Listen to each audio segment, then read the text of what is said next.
So for today's video, meron tayong gagawing isang segment na pinamagatang Kwentuhan sa Veranda sa Second Floor. So for today, ang gagawin namin ngayon is meron ako isang guest dito and interviewin ko lang siya. So basically para lang siyang Tony Talks. Feeling. So for our episode number 1, ito na po ang sisira ng segment na to. Ito na ang una at huling segment na to dahil siya ang una kong guest. Walang iba kundi si Kevin Cancamo. Hi guys. Papasok pa lang eh. Pa-start pa lang yung segment, parang sira na agad. Parang end na agad. Parang hindi na sila nag-look forward ng second episode. Parang last na nga talaga. Intro pa lang, wala lang kwenta. Anong name mo? My name is Kevin, but you can call me Geng Geng as for my name. Geng Geng! Geng Geng! Paano ba nag-start na Kevin Cancamo? Kevin Cancamo? Eh, bigay ng nanay ko. Kasi No, Geng Geng! Kaya nabuo yung Kevin Cancamo. Eh, yung Geng Geng naman. Paano nag-start yung Geng? Yung name? Hindi, yung apelidong Geng Geng. Ay, paano ka tinawag? Kasi hindi ka talaga kilala Kevin. Bakit ako tinawag na Geng Geng? Kasi, yung first 5 days ko sa inyo, which is New Year yun, di ba? Yeah, New Year. New Year yun. Ako, si Kuya Ocon, si Boss Keng, si Mentos, other relatives ni Ate Bien na nakausap kami. Ngayon, may isa kaming topic na lalaki na tinatawag kong Geng Geng. Kasi ang kulit noon, sobrang kulit taga sa amin. Gangster, pero mabait. Parang ikaw gangster. Parang ganon, katulad sa akin. Geng Geng tawag ko sa kanya kasi short for gangster. Yun yung Geng Geng. Ngayon, kaka-Geng Geng ko dun sa tao na yun, tinawag ako ni Mentos ng kinabukasan ng Geng Geng. Si Mentos talagang tumawag sa akin. Kasi alam mo kung bakit? Ang taas kasi ng lipad ng kamay mo. Dahil lang din sa lakad ko. Alam mo, totoo yun. Parang mabubugbog to. Kunyari, dalin mo sa lugar na hindi siya kilala. Mabubugbog talaga tong batang to. Kasi yung lipad ng parang kalapati. Talagang pakayabang ng Ako yung mga katulad na bawal sa tondo. Ganun sabi. Kasi magulat ka na may ice pick ka na sa gilid. Ganon. Ngayon, tinawag ako ni Mentos. Ngayon, si Kuya ko naman tumawag ng Geng Geng, si Boss Keng, sila Kuya Junjun. Naging yun yung... Tsaka, ang daming Kevin. Ang daming Kevin, kaya ginawang Geng Geng na lang. Kevin Upana, Kevin Hermosada, ako, Kevin. Tatlo ang Kevin. So, sabi na lang sa akin, okay na siguro yung Geng Geng. Eh di okay na sa akin. Yes. Pero nung una, pag tinatawag talaga akong Geng Geng, talagang, parang nagugulan ako sino. Parang hirap lumabas kasi hindi talaga ako sanay ng Geng Geng. Paano mo nakilala ang Team Payaman? Actually kasi, nagtitinda ako sa labas ng subdivision. Sa dating Payamansion 2. Oh, guys, makinig kayo kasi ito ang backstory ni Geng Geng. Kung paano siya nag-start sa Team Payaman. Umuulan nun mga siguro around 3 PM yun ng hapon. Dumaan si Kuya Kokon, yung navigator, sila Kuya Jun. Dumaan sila. Nagbaba ng salamin si Kuya Kokon. Siyempre ako, fanboy. Talagang mamatay na ako. So nanonood ka talaga? Nanonood talaga ako. Pagbaba ng salamin ni Kuya Kokon, kinalabog ko yung dibdib niya. Kinalabit mo yung dibdib niya? Kinalabog ko yung dibdib niya. Kong. Ginanama, Kuya Kong! Hindi, walang kuya. Siyempre, Kong lang. Kong! Pumasok siya sa subdivision nyo. May sabi-sabi na taga doon talaga kayo. So, hindi talaga ako naniniwala. Kung paano mo pupuntahin dyan? Kasi ang alam ko, taga Bacoor kayo. Ako na yung naka-witness na taga doon talaga sila. Kinabukasan, dumaan ulit sila. Pero hindi na sila nagbaba ng salamin. Saka sila lang yung may ganong sasakyan doon. Sinundan ko. Kotse, bike. Stalker! Alam mo, pwede ka kasuhan. Wala ganun talaga Stalker ka. Dumaan siya sa harap ko. Siyempre, hindi nagbaba ng salamin. Ako, may bike yung pinsang ko. Kinuha ko yung bike ng pinsang ko. Hinabol ko si Kuya Kokon. Sobrang layo na ng pagitan. Pero nauna pa ako sa bahay niyo. Alam mo bakit? Alam ko yung mga shortcutan sa subdivision Doon ako lumaki sa subdivision Doon ako pinanganak. Wow, taga-social, taga-Mervin. Kasi tatay ko kasi may amo siya doon. Kaya nanay ko doon na siya inabutan. So, ibig sabihin, si Geng Geng po mga kaibigan ay stalker ni Kong TV. Tama. Hindi lang si Kong TV, kundi ang buong Team Payaman. Nakakatakot ka kung alam mo kung nalaman ko yan ng maaga-aga. Actually, nakripihan ako sa'yo. Yun yung unang nararamdaman nila Kuya Kokon. Kasi talagang araw-araw, walang mintis na wala ako nandun. Marami talagang napunta sa nung time na yun, kahit sa Payamansion 1, Payamansion 2. Pero ito si Geng Geng, ang ginagawa niya, tumatambay siya doon simula tanghali hanggang gabi, hanggang may lumabas na tao. Ganon siya talagang ka-fanboy. Sobrang fanboy ko. Like, wala akong pakialam kung sino. Basta, kulang na lang, pa-picture na ako yung cheesecake. Muna cake. Ganun mo ako. Bakit pag nakakatakas? Pag nakikita ko lang siya sa lamin, kasi di ba dati transparent? Oo, transparent. Si cheesecake pala yun. Seryoso, pati cake na starstruck ako. Ganito pala si Ikik sa personal. Kada labas nila, yan, makikita niya dyan. Kada labas, may pa-picture ako. Yan, nandyan lahat yan. Ayan, ito yung mga pictures. Yan, nandyan lahat yan.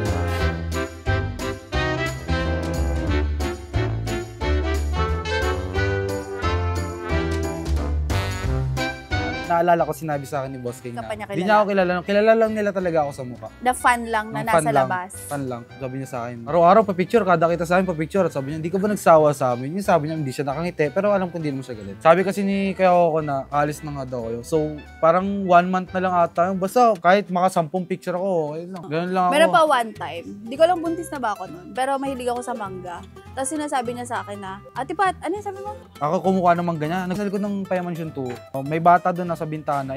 Di namin abot yung mangga eh. Binabayaran ko yun ng barya. Ay, hindi pa tayo magkakilala nito? Hindi pa. Kasi nung nandito na tayo sa compound, ikaw rin kumukuha ng mangga ko eh.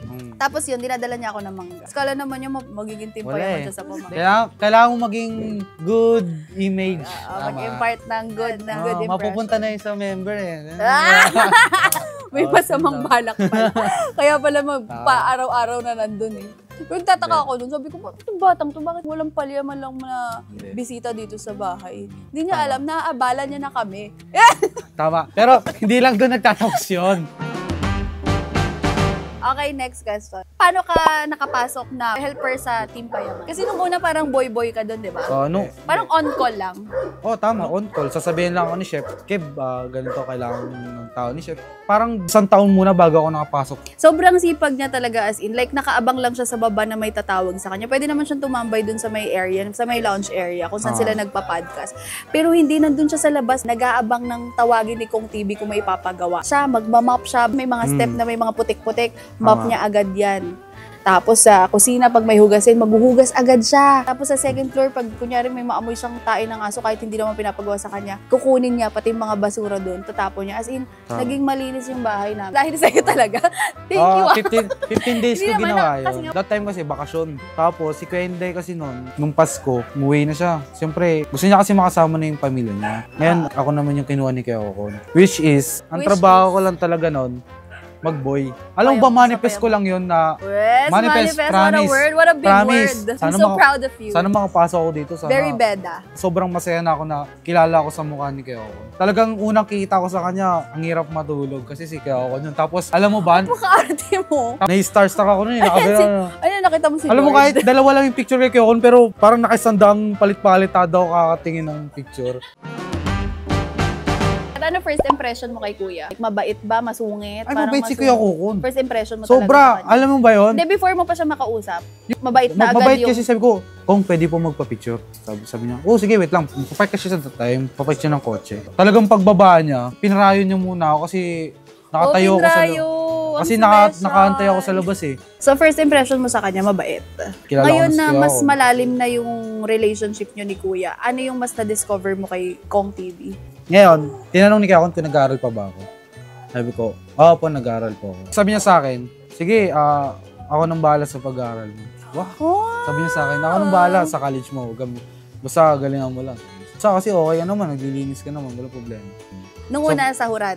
Nung unang sahuran, talagang ang sahod ko, 15,000 dapat. Di ba? Ikaw pa nga nagbigay sa akin. Ang ginawa ni Kuya Coco, ni Kuya John, ni Kuya Kay, binigyan nila ako tigta 10,000. Bali 30,000 plus 15,000, 45,000. Plus 3,000 kay Ate Bibis, 48,000. Yun yung kinita ko ng first month.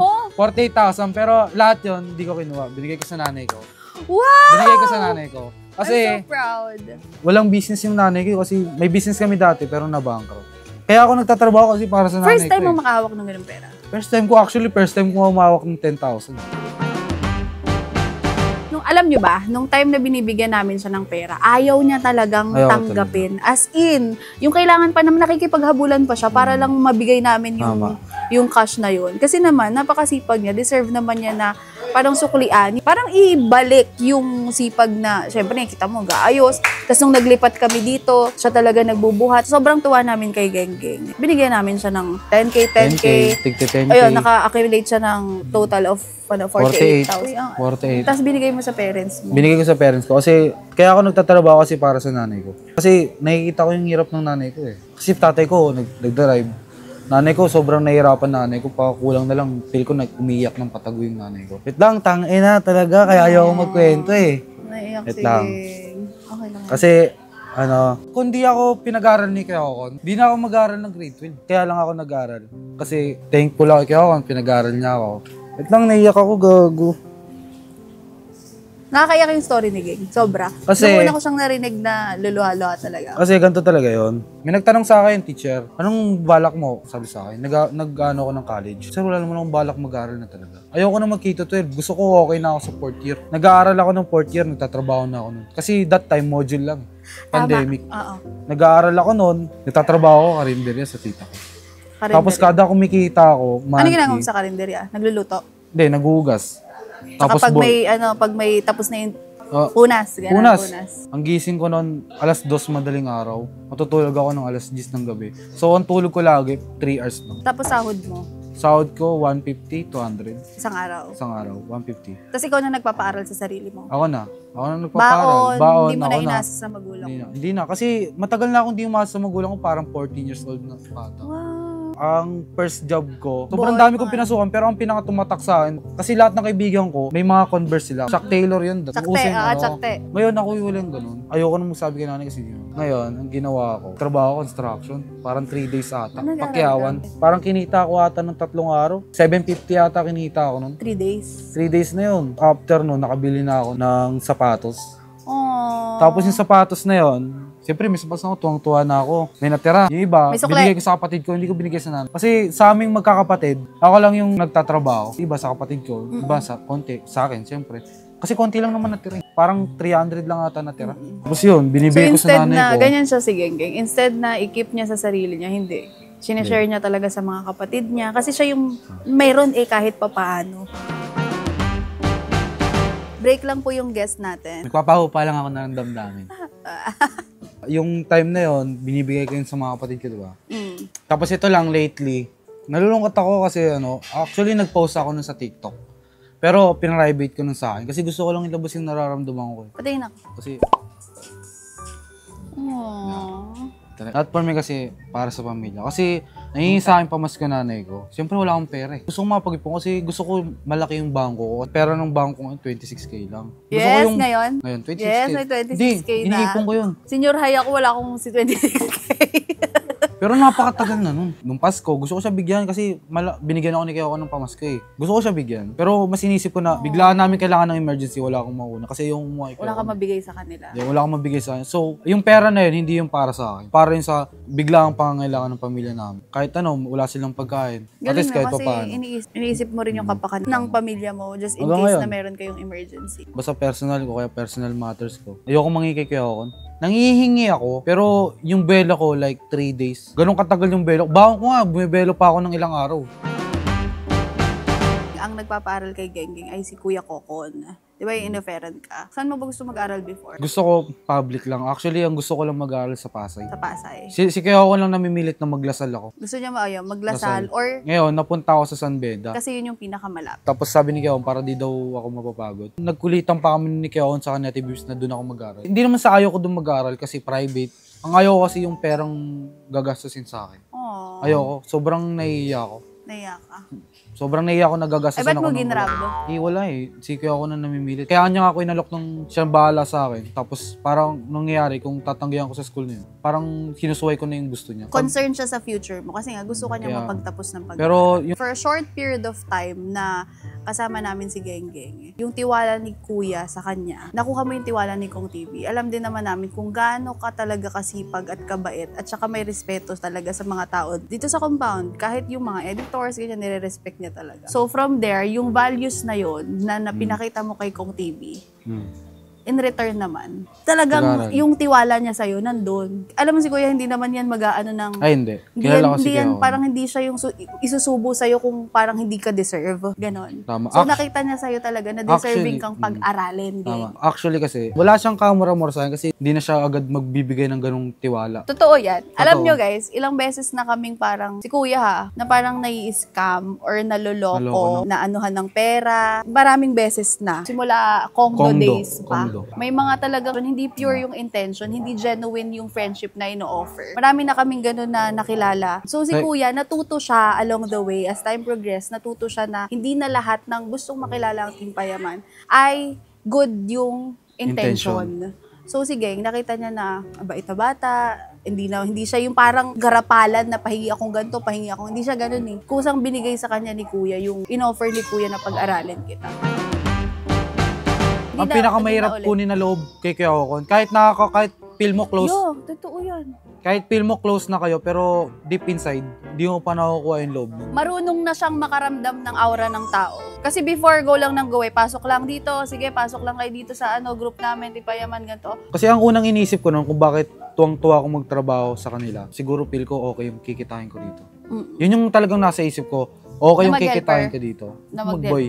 Okay yung kikitain ko nito, mas malaki yung mabibigay ko sa nanay ko. Okay, yun yung nasa isip ko. Hindi ko hiniling kay Kuya Kokon na ilabas niya ako sa vlog, pakilala niya ako. Ultimo nga yung cellphone, hindi mo naman hiningi kay Kuya yun. Hindi ko hiningi kay Kuya Kokon yun. Kung papipiliin ka, work or pag-aralin ka ni Kong TV? Work ako. Tumatanda na kasi yung parents ko eh. Si papa ko parang 56 na. Kung sa ganong edad ng tatay ko at saka nanay ko, mas magtatrabaho na. Gusto mo magtrabaho. Kasi Ayaw mo mag-aral kasi para maka-acquire ka ng skill. And eventually, makapagtrabaho ka, mas mataas ang sahod mo. Oh. Mas uunahin ko yung present na nangyayari sa pamilya ko is sa future na pwedeng mangyari sa pamilya ko. Paano ako makapunta sa future kung nakikita ko nahihirapan yung pamilya ko? For now, gusto mo mag-provide talaga sa kanila. Kumbaga, sige, parang sasabihin natin kay Kong TV na mag-stop ka na ng pag-aaral. Total work naman ang pinili ni Geng-Geng. Hindi, tanong mo lang naman yun, di ba? Hindi kasi Charot lang. Kung alam kong makakatulong na ako na mas maaga sa pamilya ko, ba't pa ako mag-aaral? Nagtatrabaho na kapatid ko, mga bata pa kami. Kuya ko, tumigil na ng pag-aaral. Kasi kailangan magtrabaho kasi kailangan ni mama ng katulong. Pero guys, wag niyo akong gayahin. Sariling ko lang yun, nararamdaman. Pero kasi, totoo yung sinasabi ng mga magulang natin na ang pag-aaral ay yung susi ng kahirapan. Diba? Tama yun guys, mag-aaral kayo. Kasi kung may opportunity kayong mag-aral, katulad mo. Tama, kung katulad ko, like may opportunity ako mag-aaral ngayon, ginagrab ko. Pero kayo guys, kung sobrang laki ng opportunity nyo, o kaya kayang-kaya naman kayong magpaaral ng magulang nyo, guys, mas maganda mag-aaral kaysa magtrabaho. Promise, sobrang hirap magtrabaho sa murang edad. Yeah. Totoo yun. Yung iba lang kaya pinipili magtrabaho kasi wala naman silang choice. Wala. Ngayon, ikaw may choice ka. Mag-aral ka talaga. Mag-aaral talaga. So, anong grades mo kasi sa theology? 66. Hindi, yeah guys. Pasado siya. Pasado ako. 82 ako dun eh. 82, bumawi. Best actor ako eh. Bumawi ako guys. So yun, so happy ka naman na nasa TV ka? Sobrang happy ko. Promise like. Ito, alam mo, ikaw yung living proof na yung fan is pwede palang makasama yung idol niya talaga. Actually kasi pag minsan nagbabasa ako ng comment, marami nagsasabi sa akin na pwede palang mangyari yan. Sana kami din. May gumagano sila na ingatan mo yung pesto na yan kasi yung nasa pesto mo, marami may gusto niyan. Ako, marami nang sumubok, guys. Sinabi ko kay ako, magtatrabaho. Hindi ko ginusto na mag-stay sa inyo. Sabi ko lang, actually, isang araw lang dapat akong magtatrabaho. Oo, isang araw lang dapat siya. Isang araw lang talaga, Christmas party lang nila. Pinag-stay ako ni Kuya. Pwede ka ba dito hanggang Pasko? Sabi ko, sige po. Hanggang sa na-extend. Nag-extend. Tapos after noon, nagkakwarto na ako, dito na ako nakatira. Nilipat tapos na yung mga damit. Ay, hindi, wala ka palang damit. Yung mga damit mo, mga timpayaman na. Mga timpayaman kasi yung mga pinagdumani kayo ako. Actually, aminin ko, hindi ako mukhang pera, pero mukha akong damit. Mahilig ako mangingin ng damit kay Kuya ako. Kasi wala yan saya eh. Kaya lahat ng damit niya timpayaman. Pwede niya nga yan eh. Auction yan eh. Mga tapos ito pa. First ni Kong TV. First damit ni Kong TV na ganito. Tapos ngayon, until now, isang beses ko palang kinuha yung sahod. Isang taon na ako rito pero isang beses lang ako sumweldo, which is in 48,000. Ba't di ko kinuha? Kasi sobrang masaya na ako na andito ako. Kahit pa paano, nakabawas na si mama. Sinasahuran ka dapat ni Kuya. Pinipilit niya akong bigyan. Pero 2 beses ko sa kanya na di ko kinukuha. Bibigyan siya ni Kuya ng cash. O ito sahod mo ngayong buwan. Hindi niya kukunin. Kasi parang for you, enough na pinag-aaral ka niya. Kasi parang sa akin, parang ang hirap kunin ng pera eh. Pag galing sa kanya. Kasi siya nagpapakain sa'yo. Doon ka nakatira sa kanya. Siya nagpapaaral sa'yo. Tapos kukunin mo pa yung sahod. Parang, naman nun. Oo, kasi pinagtatrabaho mo, nagiging assistant ako ni Kuya. Kung anong kailangan niya, binibigay ko, may inutos siya. Yun dapat yung sweldo ko. Pero para sa akin, yung sweldo na nasa isip ko, yun na yung pag-aaral, tirahan, papakainin. Yun na yung sweldo para sa akin. Di okay na ako dito kaya sa cellphone kasi tuwang ako sa may cellphone na. Tingnan mo, wala ka tuloy sahod ngayon. Di okay lang. Pero ang baon? Baon, 1.5 isang linggo. Wow, 1.5 isang linggo? 300 isang araw, dyan ka lang sa kanto. Di, alam mo ako, naglasal ako, 150 lang na ako. Sobrang saya ko pag nakakahingi ako ng baon. Kasi alam mo ba, sobrang nahihiya ako mangingi ako ng baon. Sobra. Talagang di ko alam kung paano ako mangingi. Minsan nga, 2 linggo akong hindi nagbabaon. Di gutom-gutom ka na. Hindi, nangutang ako kay Boy. Ay, alam mo ba, ay kahapon. Inuutangan mo, nag-aaral din yun. Kebs, hindi ako kakain kasi wala akong gana. Sabi ni Kebs, sige, ikaw, bahala ka. Pag nagkasakit ka, huwag mo kami sisihin, sabi niya sa akin. Pero ang totoo nun, kaya ayoko kumain kasi wala akong pera. Mo. Totoo, tamo naiyak ako kasi totoo nga. Mo kumain ka, kaya ka... Hindi kasi, nagkakasakit may pera ako nun sa bag, 30 tignan mo yung pesos. comment section, puro sisi na kay Kong TV. Bigyan mo naman ng baon to. Ino-ulcer na yung tropa. Binibigyan niya ako ng baon. Para sa akin, kahit alam kong pwede naman ako may kasi baon ko. Ano na to ang tagal nang kakilala ni Kong TV to. 2 years na ang relasyon nila, pero tapos ito pa, nahihiya pa. Diba nagbagyo kami nakaraan? Agbagyo kayo. Nagbagyo kami nila, Kebs. Alam mo ba, simula 2 araw kong binuelo yung sarili ko para makahingi ako ng... May ano kasi ako, di ba? May ipon Allowance. ako. May ipon ako. Sarili kong ipon. Binawasan ko doon yung expenses ko na gagastusin sa Sa Baguio. Sa Baguio. Ang ginastos ko noon, binawas ko sa pera ko. Pagkabawas ko sa pera ko, sabi ko, kung para hindi ako mabawasan ng malaki, gusto kong mangingi. Pero hindi ko kaya mangingi kasi personal ano ko yun eh. Kumbaga pansariling lakad ko gala mo siya. Sariling lakad ko yun, hindi naman pasok sa ano yun eh. Humingi ka? Hindi ako humingi. Nung gabi na yan, 1:00, may pasok ako ng kinabukasan 7:00. Nagpapapansin ka sa kitchen? Hindi. Nakaiga ako sa treadmill. Nagpapapansin ka dyan? Nung time na yun, binibelo ko ng sarili ko mangingi. Pero ito ang twist, niyaya ko nila Kuya Jun mag-McDo. Okay. Ngayon, tinanong ako ni Kuya Jun, bakit gising pa ako? Bumibela ko kaya ako. Bakit ka bumibela? Ba kailangan mo? Kasi pupunta kami Baguio, di ba? Wala akong pangkain. Sabi ni Kuya Jun, sige, bibigyan kita. Sabi niya sa akin, nagulat ako. Hindi na kasi magsasabi na lang ako kay Kuya. Hindi, bibigyan kita kasi pag may utos ka naman sa akin, sinusunod mo naman. Ako magbibigay sa Egeng. Tapos, Gcash na daw. Ikaw, wala akong Gcash eh. Sabi ko. Ngayon sabi ni si Ate Bien, binigyan niya ako ng 5K sa kanilang mag-asawa. Wow! Yung nangyari, kaya pala akong nahihirapang bumela kay Kyokon, yung pala yung accidentally nila akong binigyan. Way ni Lord. Oo, yun yung way ni Lord na magka-budget ka through etong mag-asawa naman. Na-accidentally lang yun. Nakaiga ako sa treadmill. Sabi mo sa mag-asawa, sa bossing mo, di mo nasasabi. Nahiya ako eh. Tapos after nun, hindi ka na nanghingi dito? Binigyan niya ako. Nahiya na ako magbigay dito kasi ayokong dumoble yung hiningi ako. Ginawa ko, yung 2,800, binalik ko sa ipon ko. Okay. So 2,800, ano na lang, 2,000. Kinulang yung 2,000 kasi mahal ang pagkain sa Baguio eh. Mahal. Binawasan ko ulit yung baon. So kulang 5K? Hindi, sobrang-sobra na yung 5K. Sobrang-sobra na yung 5K. Sobrang-sobra na. Kunyari, bigyan mo ng pera si Geng. Alam mo talaga na sa maganda niya dadalhin dahil si Geng ay walang bisyo. Hindi nagiinom, hindi nagbe-vape. Hindi na nagbe-vape. Hindi matropa. Lagi lang nandito sa compound. Wala kang hilig eh. Wala akong hilig. Talagang school bahay lang. Yun lang. Di ba, mahirap lang kami. Sobrang simple lang na huwag kayong magbibisyo. Sobrang simple lang nun para sa atin eh. Kumbaga pag sinusunod mo yun, respeto mo na yun sa magulang. Simple-simple lang nun, ba't di mo pa magawa? Yeah, diba? tama. Kaya until now, hindi pa rin ako nagbibisyo. Pero curious ka ba? Okay lang naman Na-curious ako, no? Humitas ako sa tropa ko. Parang twice ata. Tapos nakatikim na ako na rin ng alak, shot, gano'n no. Kasi nung bata ko, may mga inuman sa amin na sabi, juice lang daw yun. Wala ring girlfriend. Wala akong girlfriend. Comment down below. Sino mo i-bet kay Geng? Benta ko na tong bata ko. Pero ang dami nagkakagusto sa kanya ngayon. Wow. Sobrang feeling niya sa TikTok. Ganun talaga. Tapos may kita mo yung TikTok niya, puro may mga comment na, Geng, pansinin mo naman ako. Akin lang yun si Geng. Wow! Alam mo kasi, kung sa time ngayon na nandito ako sa TP, kunyari lang may jowa ko.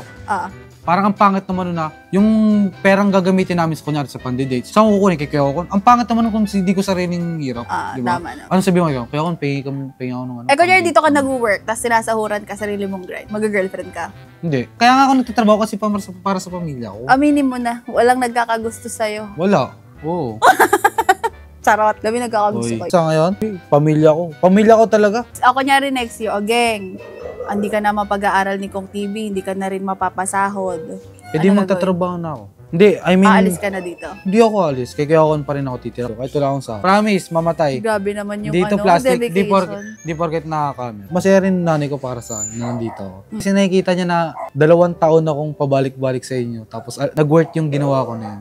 Na kahit papano, napunta ka sa mga tamang tao. Actually, kahit papano, may progress yung buhay mo. Kasi nakakapag-aral ka. Parang one step closer to your success. Siyempre, kailangan makapag-aral ka muna, di ba? So, yun naman yung pangarap ng mga magulang natin, makapag-aral. Hindi man ma-provide ng family mo yun. Pero nakahanap ka ng mga kaibigan mo, ng pamilya mo. Umiyak nanay ko nung graduate ako ng grade 12. Senior high. Grade 12. Umiyak nanay ko nun. Saka ako, hindi niya alam na umiyak ako. Kumbaga, common kasi kapag wala na sa yung anak mo, yung iba kasi napapariwara, hindi na patuloy yung pag-aaral, puro Naisip pagtatrabaho. yung welfare. Tama, kaya nagkagananay ko kasi hindi niya in-expect na mapagpapatuloy ko pa rin yung pag-aaral ko. Akala niya stop ka na. Hindi ko, akala niya magbubulak-bulak. Kasi pre akong gawin lahat eh, kasi wala na ako sa magulang ko. Sinabi ko sa kanya na gagraduate na ako. Tapos Kasi, nakita niya nasa tamang landas ka. yun na. Which is good. Puro pagtatrabaho. Yung sweldo ko, school lang din. Palakpakan.